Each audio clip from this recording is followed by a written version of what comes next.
Alright, so I'm gonna get back into doing the book reading in a little bit here. I slept all day. I woke up this morning and I didn't want to be alive, so I went back to sleep. And then I woke up a little bit later and I still didn't want to be alive, so I went back to sleep. And then every time I woke up today, it's just, what does anything matter, right? It's just miserable. And it's partly because I'm not on my medication anymore, but it's partly because there's just so much happening. I don't know what's real. I don't know what's true. I don't know. Like, people say there's no way that Kenneth is getting out of prison, but these people also weren't supposed to be able to contact my therapist and my mental health clinic, and they did that. Right? They're not supposed to be threatening to murder me, but they do that. They're not supposed to be following me around taking pictures of me, but they do that. Right? They're not supposed to be doing any of the things that they do, but they do. So where is the boundary? Like, they have my address and they've sent men here to hurt me before. They've posted my address up on Reddit asking men to come and rape me. That's something they're not supposed to be able to do, but they did that. So, if people are in my comments, in my emails, sending me messages telling me we are contacting this man, we have been in contact with him. They have been in contact with him for a year.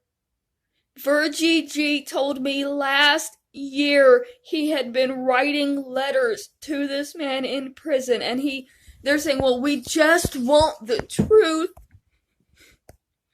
He confessed. How much more truth do you want? He confessed. They don't want the truth. They want to hurt me. And they're saying, well, why would you be afraid? Why would he lie? Maybe because he's been in prison for 12 years. Why would he lie? Why would I be afraid? Just because I put him in prison for so long, why would I be afraid that he's getting out magically? Just magically getting out because he was supposed to get the death penalty. He was never supposed to get out.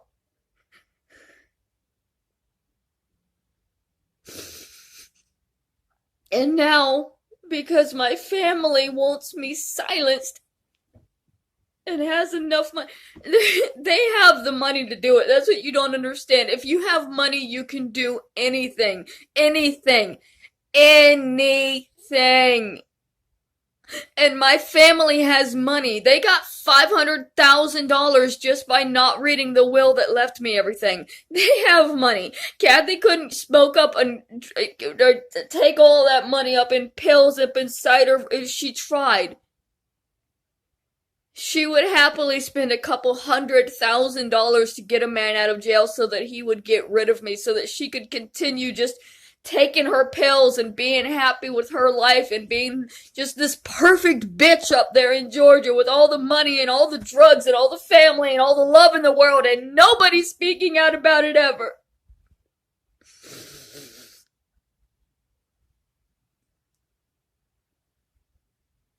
I just want my life back. I just want to be allowed to have a life. Like, I was so happy when I first got my Section 8 last year, and it's been over a year now, and I have not been allowed to be happy again. You guys just don't even understand. I was on the streets for 5 years. I went from Florida, living out in the woods in tents. I came up to California. I slept on benches in the park. I slept on sidewalks. I lived in a truck. And I did what I was supposed to do. I got my doctor and my therapist. I got on medication. While I was homeless, I was pulling my life together. I was allowed to pull my life together when I was homeless. When I was living in a tent, I was allowed to take my medication. I was allowed to have a therapist. I was allowed to have a doctor. And then in January of last year, I received my Section 8, and everything else was taken away. They say now that the only thing I'm allowed to have is my Section 8. When I say they, I don't mean the government. I mean the people online, Adonis Paul and Hatman and Daywave and my aunt and Virgie G and all of the people online that want me dead.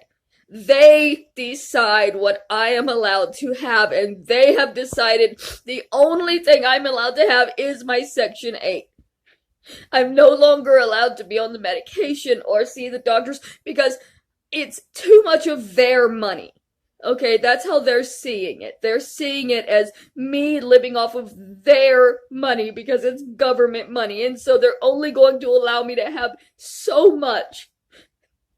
They're angry that their housing is not free, and so they don't believe mine should be. Their medication is not free, and so they don't believe mine should be. They don't have these mental health issues, and so they don't believe I do. My family says I don't have these mental health issues, and so I'm not allowed to have them.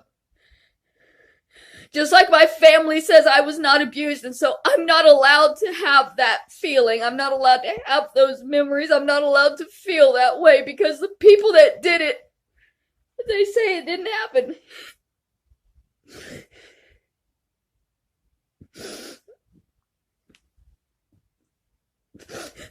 They let me get used to being on the medication, and then it was just taken away.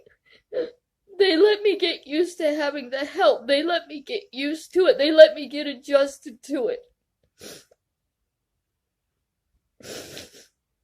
And how, you don't understand how they took it away. Well, they can't take your medication away. Last year, they found the name of my therapist, and they called my therapist. People online who do not know me contacted my therapist by the thousands, telling her that if she did not put me in a mental hospital, they would have her license taken away. They contacted whoever it is that gave her, whoever it is you have to contact to take away somebody's license to be a therapist. They contacted those people. They contacted those people to take away my therapist's license because she would not do what they told her. And they were telling her to lock me in a mental hospital for the rest of my life. And she wouldn't. I came in one day, and she met me with a piece of paper in her hand. It was a printout of the emails that she was receiving. And she asked me if I wanted to go to a hospital, and I told her no. I told her that would be the worst possible option for me because my PTSD freaks me out when I get locked up. I can't think of anything but getting out. It's no help for me. And she said, okay, that's understood. I'm not going to lock you up, but we need to make you aware that we're receiving these messages about you. And they want you locked up, and we're receiving a lot. And then when they wouldn't lock me up that way, they started contacting the actual clinic, the Gateways Clinic, the free mental health clinic. They bombarded them with calls and emails. They called and tried to have them shut down so that nobody could receive help anymore. Eventually, my therapist left. She couldn't take the abuse anymore. After months of receiving these emails regarding me and regarding how she was such a horrible therapist for not doing what people said for her to do, people who didn't even know me but wanted me to suffer.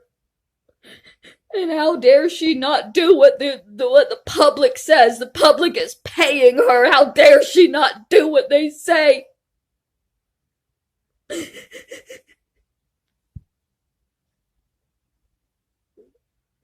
Eventually she left, and they offered me a new therapist, and I declined because I knew that my new therapist would be threatened too. And I didn't want to put another person through that. I didn't want another person's life in danger because I needed help. I'm so selfish of a human being that when I need help, other human beings' lives and jobs and families are put in danger.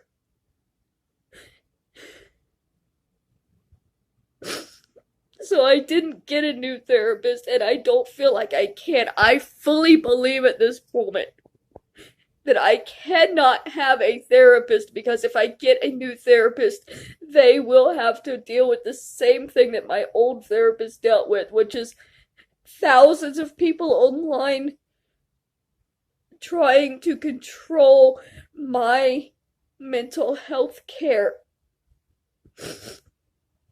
which they're not supposed to be allowed to do. Nobody is supposed to be able to have any effect on my mental health care. But that's the power of people in large groups.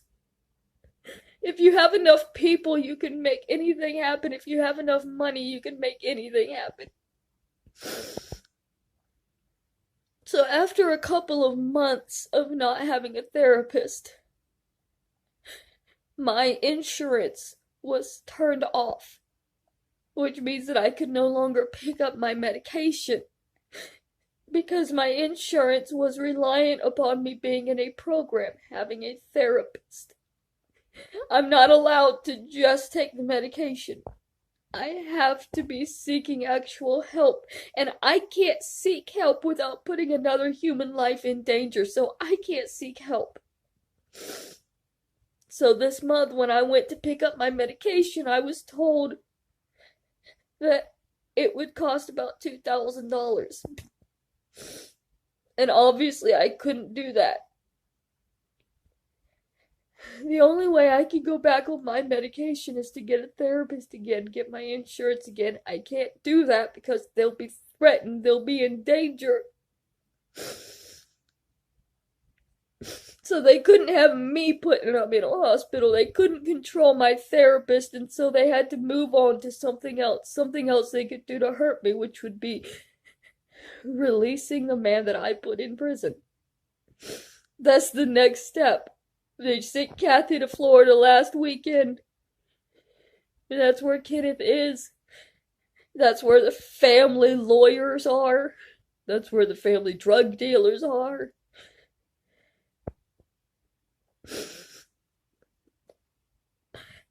I don't know what's real anymore. I don't know what's true. I don't know what's happening. I know that my very own blood family member traveled to Florida and left apple juice at my little brother's grave to symbolize synthetic piss.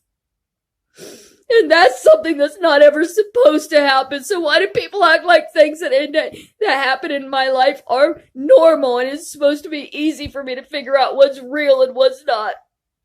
Apparently in my life, it's real for your blood aunt to piss on your handicapped brother's grave.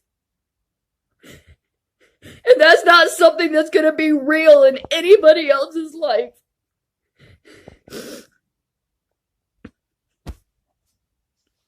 I just want to live. I just want my life back. I want to be allowed to take my medication and see my doctors and get better without the internet deciding what my mental health care is, what my living situation is, whether or not I'm allowed to even exist.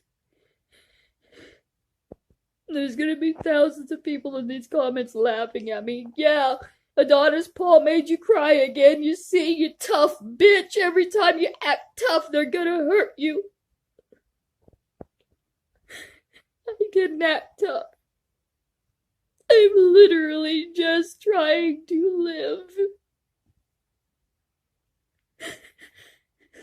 And I'm not allowed to because Adonis Paul says. And he's not gonna stop until I'm dead. Because he found somebody that he could hurt and control. And after I'm dead, he'll just move on to somebody else. It's never going to stop. How many people's lives have to be completely destroyed before anybody will even take notice?